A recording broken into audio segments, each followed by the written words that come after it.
If you travel far enough into the deserts of the Middle East and Central Asia today, you will eventually stumble across scenes like this: a wind-swept mud brick wall, a flooded foundation, a silence where thousands of people once lived. It is hard to reconcile this absolute desolation with the reality of the 10th century.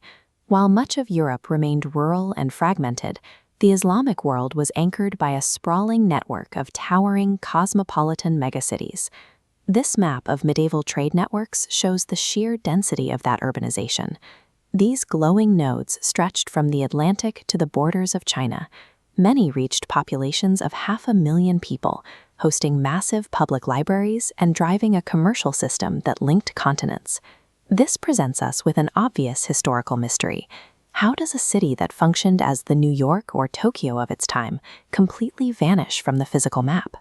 The erasure of these metropolises was driven by three distinct mechanisms of civilizational death: severe internal fracturing, staggering political arrogance, and apocalyptic external violence.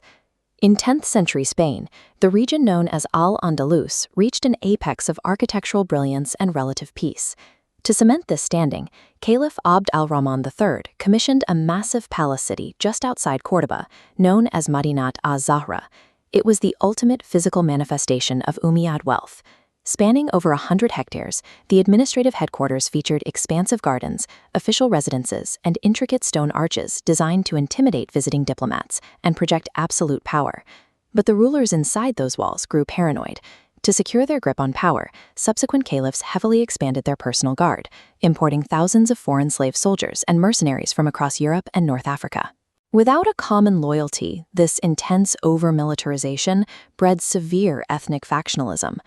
When the central authority weakened early in the 11th century, these heavily armed mercenary groups turned on each other, igniting a devastating civil war. By 1031, Madinat az-Zahra was entirely stripped of its wealth, burned, and physically dismantled by the very people it was built to govern.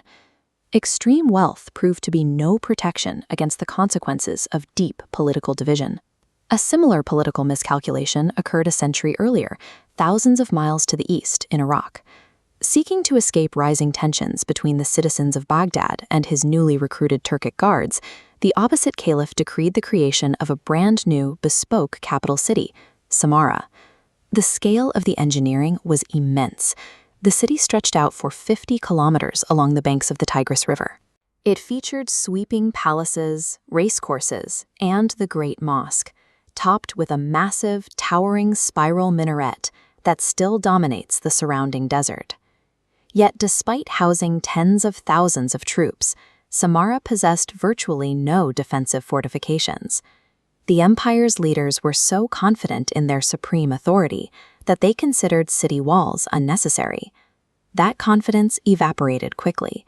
After just 80 years of occupation, political instability mounted, the caliphs fled to Baghdad, and Samarra's artificial economy collapsed almost overnight. Because it was willed into existence entirely by elite decree, rather than organic trade or agricultural necessity, it lacked the foundation to survive without the royal treasury. The moment the elites left, the desert began reclaiming the stones. While some cities collapsed from their own weight, others faced a much darker fate. By the 13th century, Central Asian cities like Merv and Gurganj were titans of the Silk Road. They hosted massive markets and giant libraries holding tens of thousands of volumes.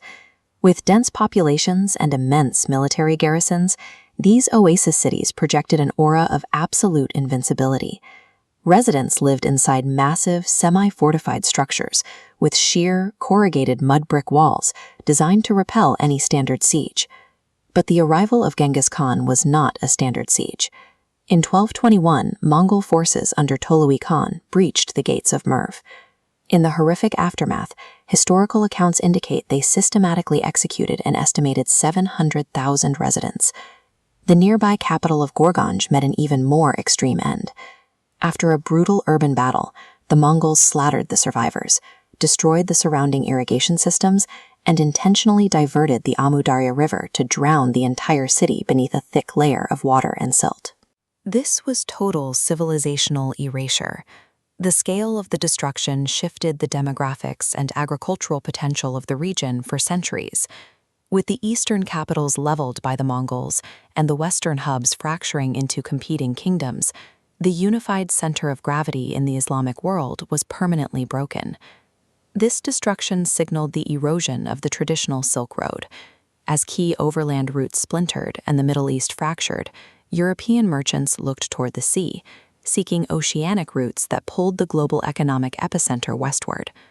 The stone walls of cities like Gurganj and Madinat az-Zahra were dismantled, burned, and buried.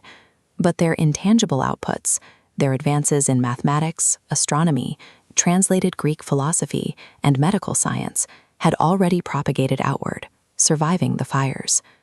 Today, the scattered ruins of these megacities serve as a stark warning about the fragility of human empires. But they also offer a measure of comfort.